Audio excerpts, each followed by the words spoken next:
Okay, Hina, assalamu alaikum. Welcome back. How are you? Wa alaikum assalam. Alhamdulillah. I'm well. How are you, Good, Sumaya? good. So happy to have you again. Alhamdulillah. It's wonderful to be. Yeah, and just to follow up from our last conversation, Hina and I decided to have a follow-up because after the last interview that we had, there was some feedback that the way that the discussion went is that certain people felt that we didn't cover nuance in terms of relationships and marriages. And I decided to put the disclaimer forth that there are so many possibilities out there in terms of the kind of marriages you can get, in terms of the kind of husbands you have out there, the kinds of women you have out there. And we do hope, inshallah, to cover as much as we can. So for example, I do think it's very important in the future at some point to have a discussion focused purely on different types of abuse. So one of Mhm. the criticisms you could say that was had was that, Hina, that you mentioned physical abuse as being absolutely unacceptable in a marriage. And Mhm. so they had the impression that you were perhaps suggesting that if it was not physical abuse, you should do everything that you absolutely can to make the marriage work. What Mhm. would you say to Okay. that? I think that's a fair criticism, and somebody who is struggling and is in a difficult situation when they hear people talking about husbands who maybe just need help being a little bit more emotionally intelligent and who are bringing home the paycheck and are helping around the house, but there's just a couple of little tweaks that are needed to help make the marriage ideal. There are certain women who are going to hear that and be like, no, my situation is much, much worse than that. And it's not a simple fix. It's not a quick fix. And I think it's important for me to explain also that our discussion that we had in your podcast, mashallah, was coming on the tail end of a bigger talk that I had done at our local Islamic center, which was the topic of that was basically about marriage advice to have a successful marriage and how to have a successful marriage. And one of the things I had said at the beginning of that talk was that this advice was primarily for those people who are God conscious, who don't have personality disorders, who don't have debilitating vices, addictions, mental health struggles, etc. And it's for people who are coming with a certain healthy mindset to the marriage and want to see it succeed. Having said that, um, there are definitely going to be people who are not going to be able to fix their marriages even after doing everything quote unquote right. And that's going to be not because of anything they're doing wrong or anything that's lacking in them, but because honestly, there are some people out there who just should not be married. There are some men out there who should never have gotten married, who are not equipped to be married and to have a successful marriage. And everybody has the right to be happy. We only have, or actually, maybe happiness isn't the goal, content. Everybody has the right to feel content and everybody has the right to feel safe. And if your marriage is leaving you in a discontented state constantly, and not because you're having ingratitude or not because things maybe aren't as pretty as you would like them to be, but because there are major voids in your marriage and in your spouse, then a woman has every right to look at what her other options are, which would also include leaving such a marriage. The reason I brought up physical abuse again and again is because I've seen so many women think that this is going to be the last punch and it might get better after this. And if I just, I'm a little bit more fiery or if I'm a little bit more submissive, the physical abuse is going to stop. Other cases where there's personality disorders or emotional abuse or somebody who's just really bad tempered and mean, I have seen in those cases every now and then things get better, like with marital therapy, with counseling, with going to scholars. Physical abuse, unfortunately, I'm sure there are cases out there where it's gotten better. I'm sure there are. There are no absolutes, but unfortunately, with all the people I've talked to, I've never seen it get better. So that's why I just wanted from the get-go to make it clear, like, if you're being physically abused, you've got to immediately like deal with that and get help and get out if you need to. I must say that the argument was that, well, in many scenarios, the emotional abuse is actually worse than physical abuse. So why make the one seem more weightier than the other? I think with physical abuse, the danger is actually being killed and being maimed for life. And emotional abuse is terrible. It is horrible. And people should not be dealing with it if that's what they're undergoing. And everyone should be looking at the avenues that are at their disposal to get out. Um, but the reason I kept bringing up physical abuse is because it is physically such a dangerous situation to be in. And that literally was the only reason. If there had been more of an opportunity to talk at length and about all the different, situations, and every case is different, right? Everybody's marriage, everybody's struggles are different. Like, just today I had somebody contact me and say that, my husband is cheating on me and my in-laws are bad to me, and I have a 2-year-old who adores his father, but I can't tolerate this anymore, that my husband's cheating on me and that my in-laws are bad to me. What should I do? Should I get out? And I told her it would be very irresponsible of me to try and give her an answer. I don't know her. I don't know her situation. I don't know her husband. I don't know her in-laws. I don't know any of the nuances. So I told her that she needed to contact a scholar or an elder or a marital therapist, somebody who can get into the nitty-gritty details of what's going on with them and advise them based on what their situation is. But me living on the other side of the globe and her contacting me through social media, I couldn't just give a one quick, fix answer. And but if there's anybody who feels that the suggestion was put up with emotional abuse and that emotional abuse is tolerable, no, not at all. Everybody has a right to feel safe, and everybody has the right to feel that they are taken care of. And if those two things are not there, then people should have the option to explore avenues to get out of such a situation. Mm-hmm. Another critique was that, okay, so if a woman just irons his shirts and puts a good meal on the table, then that's gonna make everything right.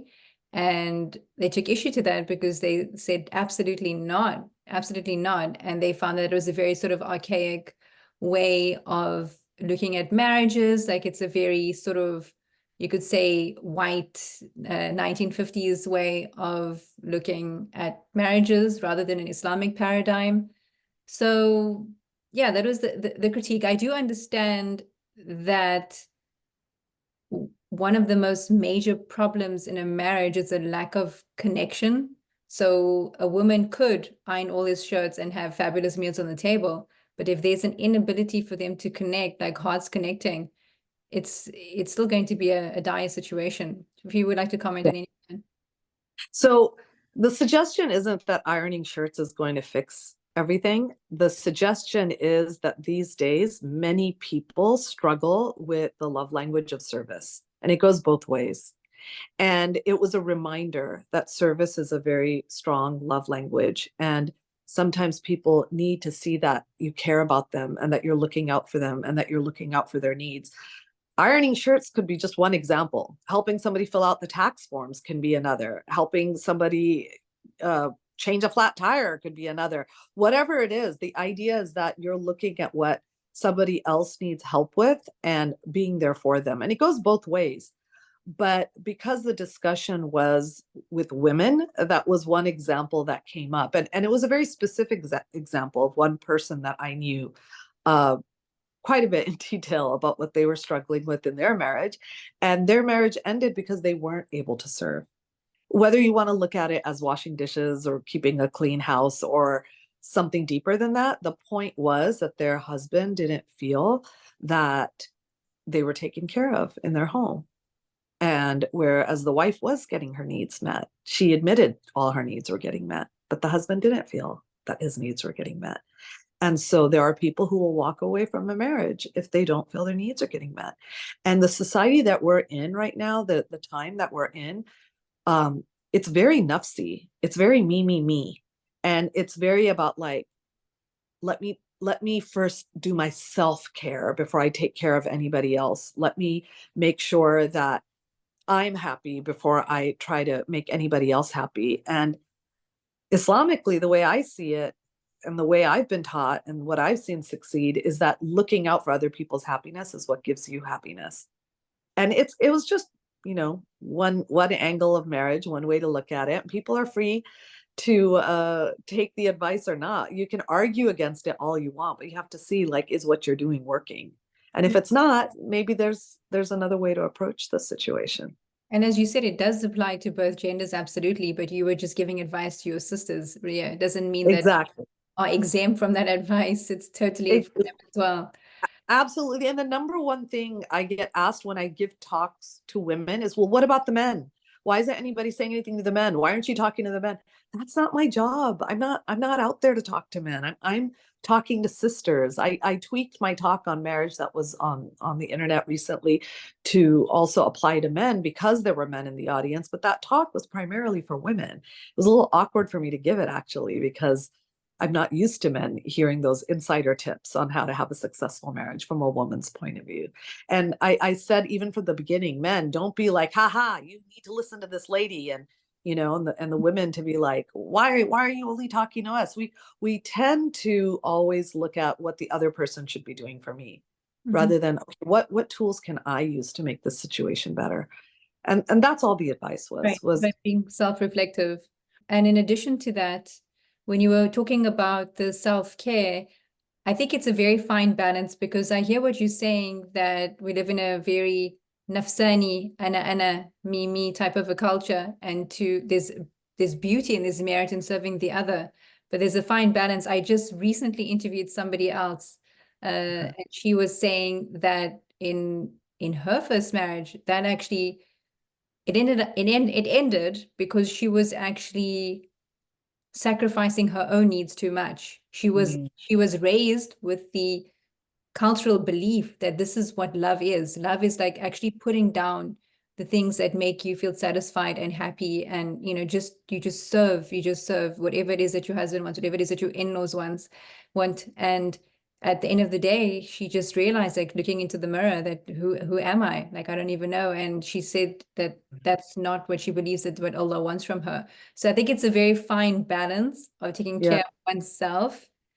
but at the same time not being too self-obsessed and being able to give within yeah. capacity, right? Yeah, yeah, absolutely. And you also have to keep in mind that marriage advice oftentimes is coming from like whatever area you live in and what your demographic is. I live in Northern California, and where a lot of the men and women are, they're working in tech and they are educated and they're earning lots of money and they don't need each other for finances, the men and the women. And so a lot of the stuff that sounds like it's from the 1950s doesn't actually apply to them.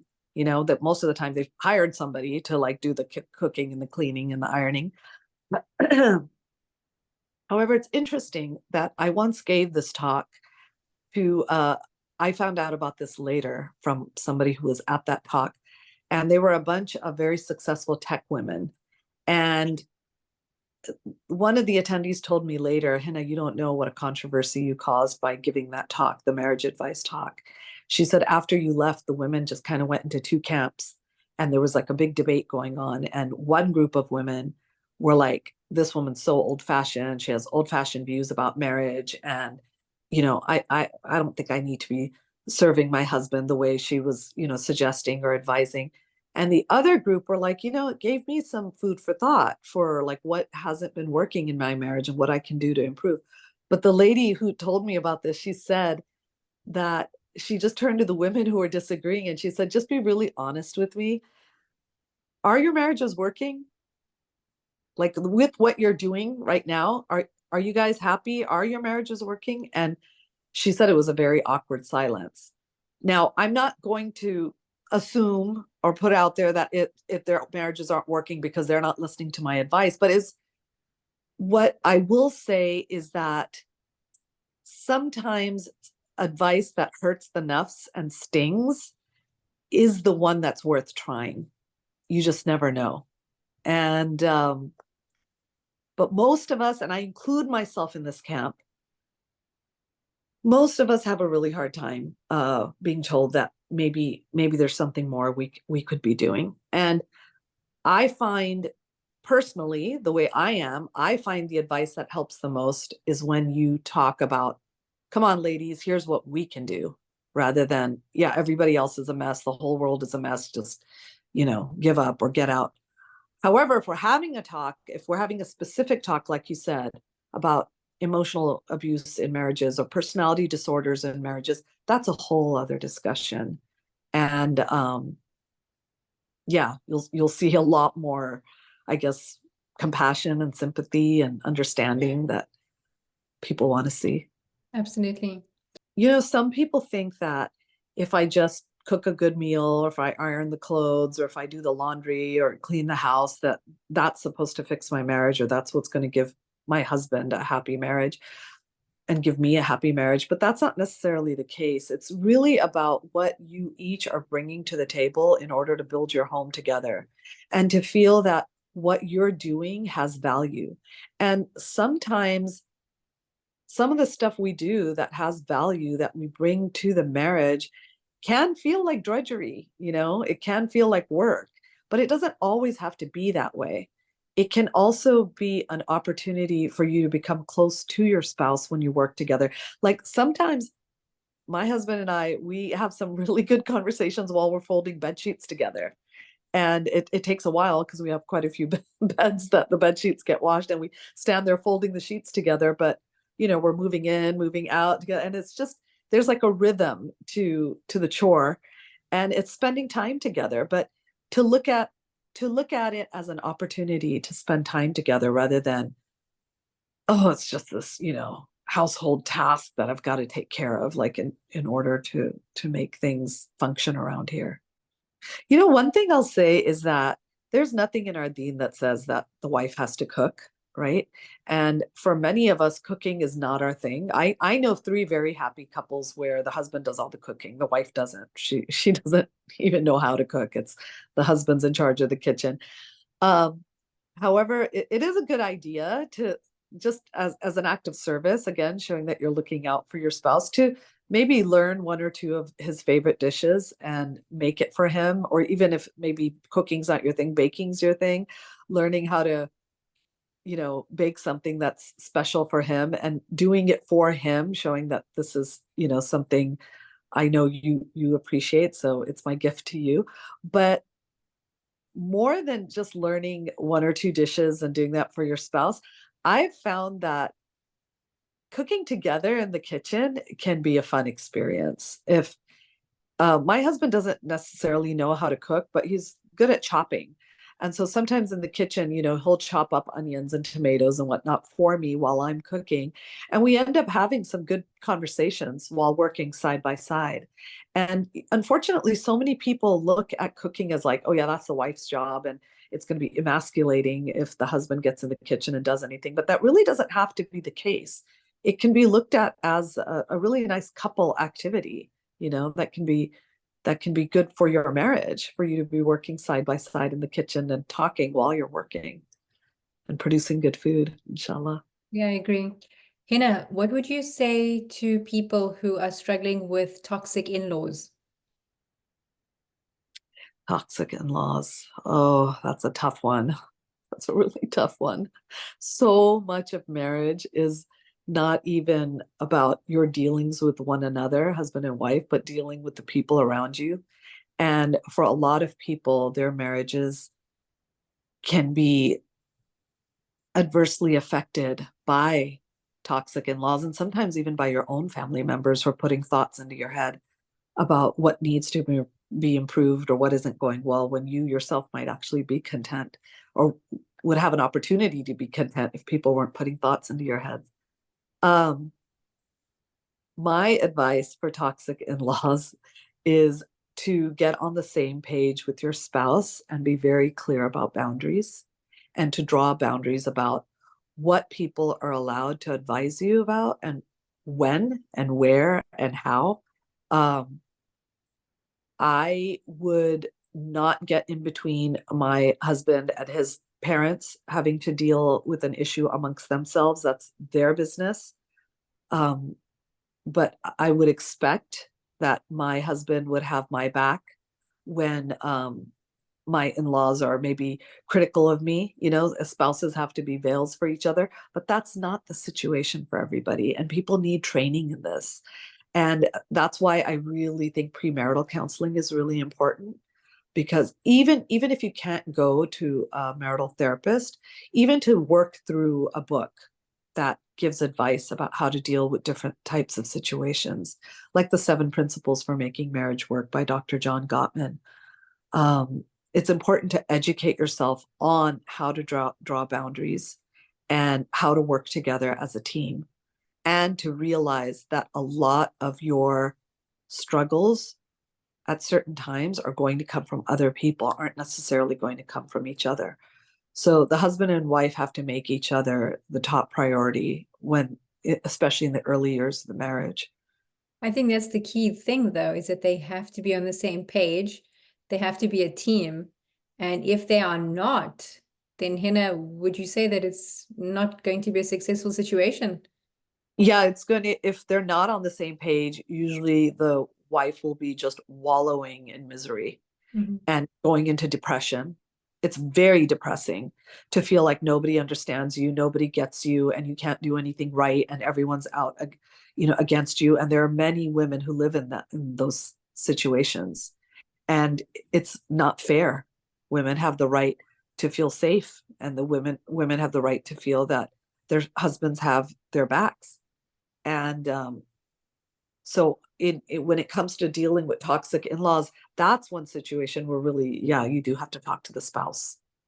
There's nothing the woman can do besides do dua about it and just have good adab herself, but that's not going to solve her own problems.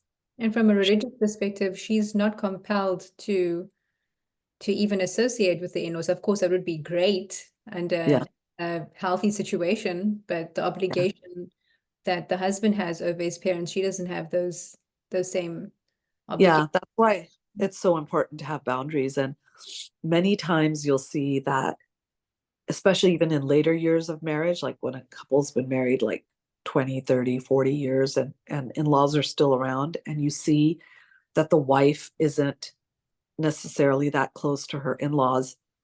It might seem like, oh, she's really aloof. She doesn't really get involved or take care of her in-laws the way you would think a good wife would. But many times, if you just kind of go back a few decades, you'll see that in the early years, that investment wasn't put into her. Like her in-laws didn't look out for her and didn't take care of her and make her feel nurtured and valued.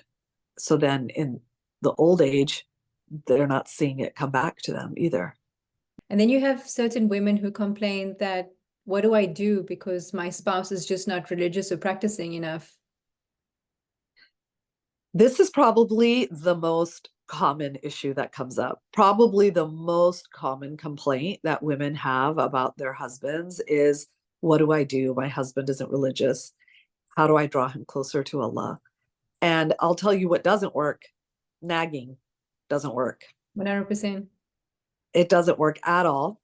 And I think it's really important to somehow be able to get yourself in the mindset of accepting and submitting to the fact that even inshallah, if you really love your husband and want the best for him, at the end of the day, you are two separate souls. You have two separate journeys, and you're going to move at two separate paces. You're not going to necessarily be going at the same speed. And the number one piece of advice I once heard given by a sheikh to the wife was, get up at the hajjud and beg Allah to give you a husband, to make your husband be somebody who's beloved to him. And to give you this husband, to transform your husband into this person as a gift to you. And you're getting up in the last third of the night when the rest of the world is asleep, and you're begging your Lord for what you need and what you want. And inshallah, he'll give it to you as a gift, inshallah. And if he doesn't, you have to remind yourself and you have to submit to the fact that he has his own journey and he has his own relationship with his Lord. And it's not something you can micromanage. It's not something you can control. You can't get the outcomes that you want. We can't even do it with our children, let alone our spouses. And if we think about our own relationship with Allah, nobody can force us to be closer to Allah if we're not feeling it, right? And so how can we do that to a grown adult? So the best thing you can do is beg Allah for what you want, and use that need, that void that you have in your life, that your spouse isn't religious, use that as an opportunity to draw even closer to Allah yourself.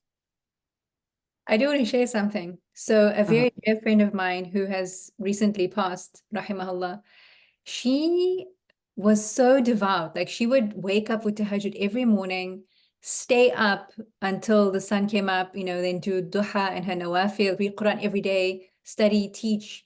Somebody who was just extremely religious. I swear that she must be a saint. I know she's a saint really. The thing is that her husband was not at all like that at all.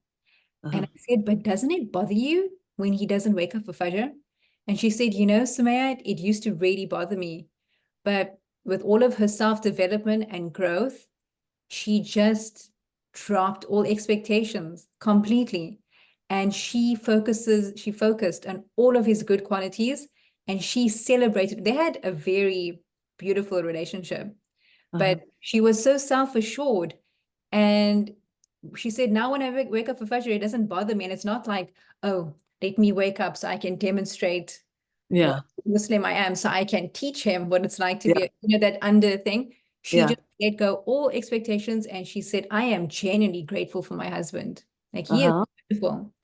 And it just really, really astounded me because I feel like it really takes some kind of self-assurance, like some kind of confidence in yourself, confidence with your Lord, to not have that need from a spouse. Yeah. It really stuck with me. Yeah, just wanted to share that. Yeah. SubhanAllah. That's beautiful. I'll share that when my husband and I got married, neither of us were really that religious. And then at one point, I really started wanting to grow spiritually and to learn more and to practice more. And my husband was a little baffled by what was going on with me. Um, it wasn't his thing necessarily at that time. He didn't stop me, but he wasn't necessarily joining me on it. The only thing he did object to was when I started wearing the hijab. Like he had a hard time with that. So the first time I brought it up, I let it go. But then the second time I decided I'm wearing the hijab with or without his permission, he didn't stop me at that point.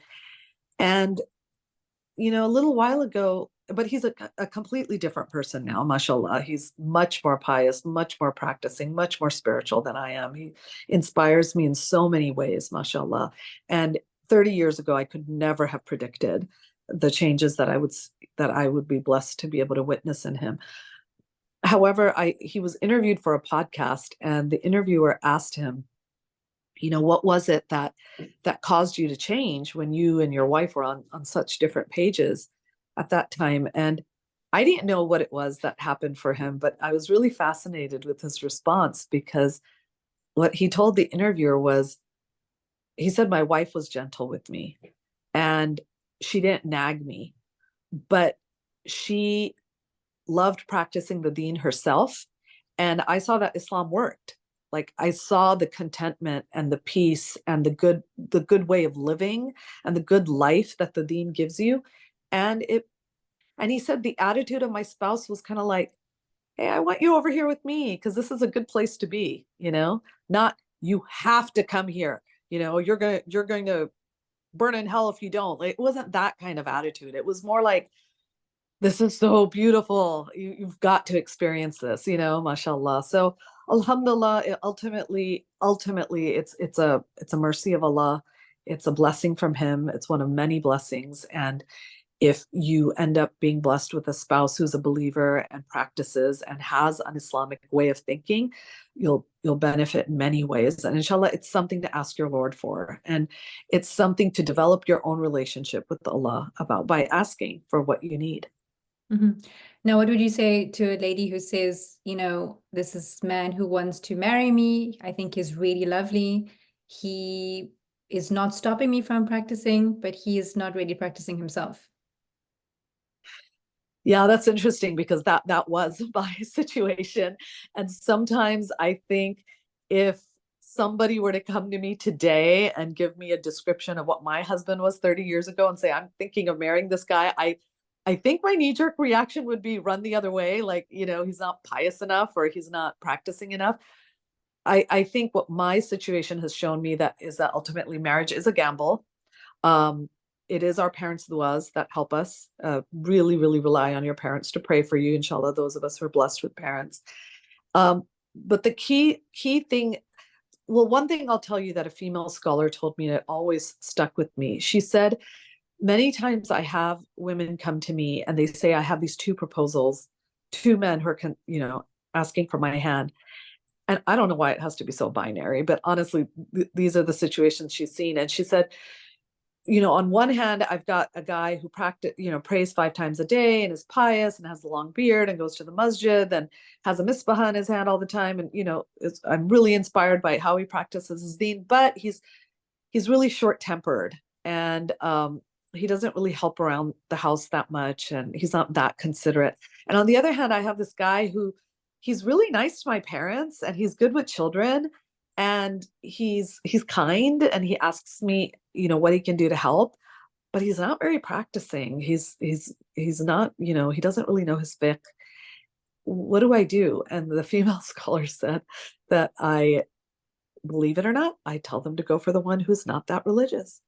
She said, because you can't fix mean. You can't fix mean. So if you're seeing red flags or even yellow flags that show bad character traits, that show that a person is mean, angry, short-tempered, rude, lazy, unhelpful, those are major character traits, that major flaws to think about that. And you should assume the person's not going to change. The person you're considering for marriage, you should take them where they're at right then. You shouldn't think I can fix them, I can make them better. And same with religiosity. If a person isn't praying, don't assume I'm going to turn them into a religious person. I'm going to get them praying. The question I asked my husband when he was courting me, and he wasn't my husband at the time. The question I asked him is, what role does Islam play in your life? And he said, not a big one, but I'm looking for those influences in my life again. And that's why I'm considering a Muslim woman. And at that point, I had my doubts, but it was actually my parents and my brother who were like, no, we like this guy. He's a good person and he's not fake and he's sincere and he's not hiding who he is. And you need to give him a chance, So that's why also shura is very important, people who know you and can see what's good for you based on what they know about you.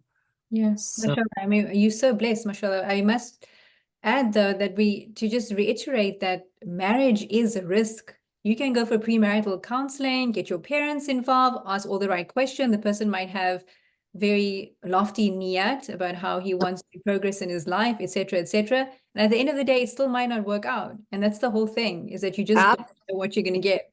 exactly. You don't know what you're going to get. And also, Sumaya, you don't know, God forbid, you don't know what trial or tribulation is going to come your way that's going to send shockwaves through your marriage that you didn't see coming.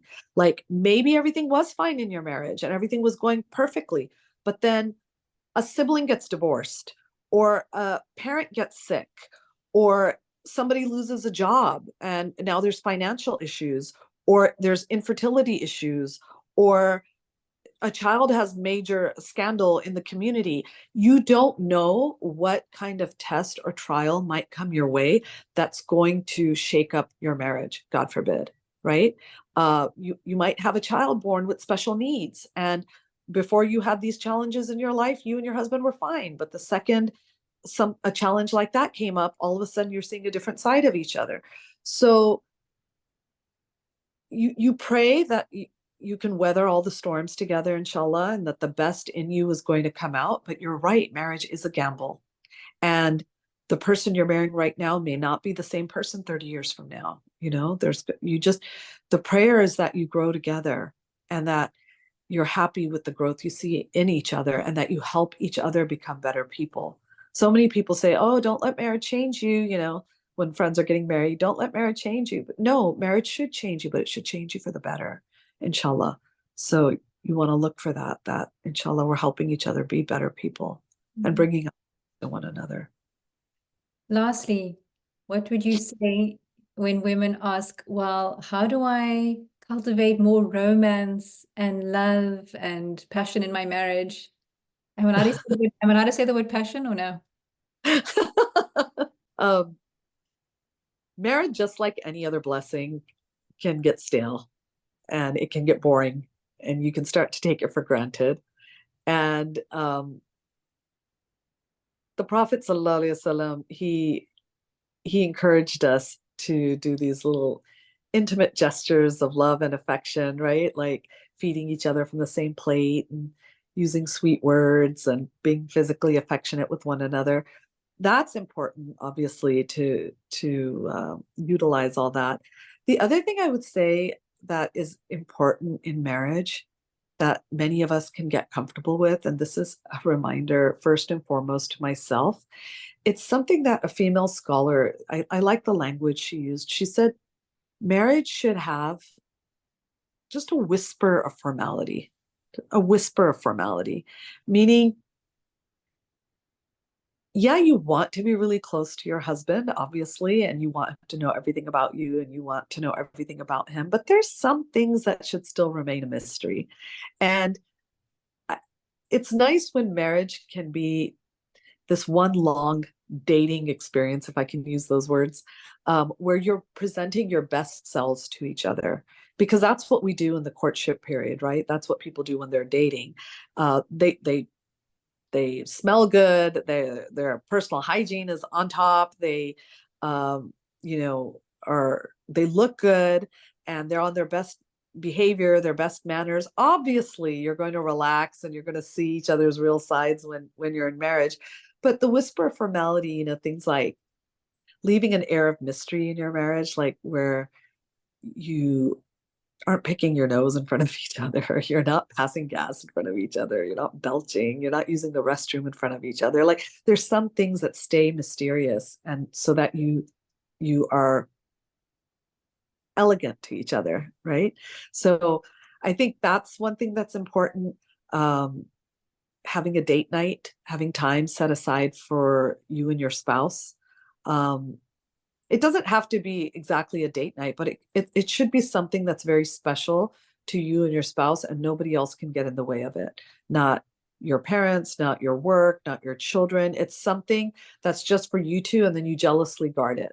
So for some people, it'll be an evening walk. For some people, it'll be watching a TV show together. For some people, it'll be reading a book out loud to one another. For some people, it'll be Sunday morning brunch. But it's something that you and your partner do with one another, and it's a special time. And if it ever gets taken away, you're going to miss it. And you want that time with each other.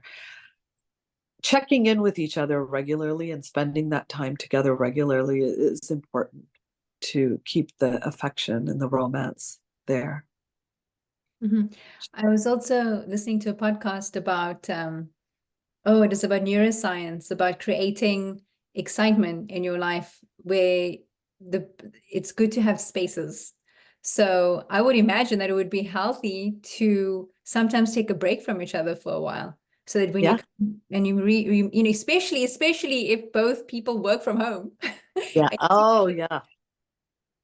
Yes. Taking a break if both people work from home, if both people are overwhelmed taking care of the children all the time, taking a break every now and then and doing that self-care, that is important, like kind of recharging, and then coming back with vigor, coming back with fresh energy. And I think it's important for wives to see when their husbands may need that, may need to recharge their batteries. And it's important for husbands to see when wives may need that. I know one husband who, his wife, she's a stay-at-home mom, takes care of 3 kids, and he will treat her every now and then to a spa day, where she gets to go and spend the whole day relaxing in a spa, getting all these different treatments while he takes care of the kids.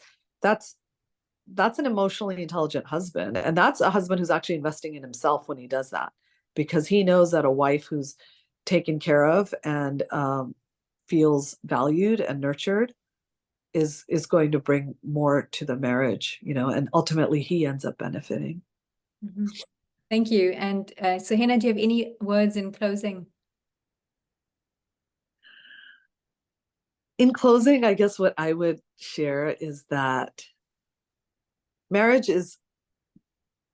can be one of the biggest tests in life, but it can also be one of the biggest blessings. And like anything that's worth having, it takes work and it takes struggle, and it doesn't necessarily come easy, but it's worth it. It's worth working for and learning new ways to improve and to grow so that your marriage can continue to improve and grow, inshallah. One of the key things, though, that I see at the end of the day, if I was to share one thing that I think makes the difference between people who are happy in their marriages and people who are not, and I'm not talking about mental abuse, emotional abuse, spiritual abuse, physical abuse, sexual abuse. I'm not talking about any of that. I'm talking about just your everyday run-of-the-mill marriage where 2 people are running a household together and they've got their kids and they're going through life. And you see situations where, and I'm talking to women here, one situation where the wife is content and happy, and the other situation, which is similar, and the wife isn't. Many times it comes down to just having gratitude and coaching yourself to look at things around you in a different way. Like for everything that you feel is lacking, to be able to see something that you've been given as well. And to know that anybody's life out there that looks perfect to you, especially like on social media these days, it seems like other people have the ideal marriages or the ideal spouse, to know that everybody is struggling with something. Everybody is. Nobody has a perfect life. This world, you're not meant to get it all. Nobody can have it all. It's just not possible. This place is not Jannah. And so don't fool yourself into thinking that somebody's got it all figured out. Everybody, and I hope everybody's having, great, wonderful, happy, cheerful, glittering, sparkling lives that are shown on social media. But the truth is, everyone's got things they're dealing with. People have morning breath. People have health issues. People have struggles with their children, struggles with their in-laws, struggles with finances. This life is a test, and we're grateful for every day that goes by without a calamity.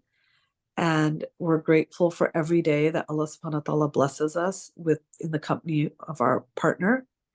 And we're grateful for every day that Allah subhanahu wa ta'ala allows us to live in which we're worshiping Him. And to just find gratitude in the small things and in the big things. So be grateful, be grateful, be grateful, and Allah will increase you. It's a promise that He makes in the Holy Quran. Thank you, Hina, for that wonderful reminder. And it's always lovely to see you. And I wish you and your family all the best. Assalamu alaikum. Thank you. Wa alaikum assalam. Thank you so much for having me. It was a huge honor to be here again.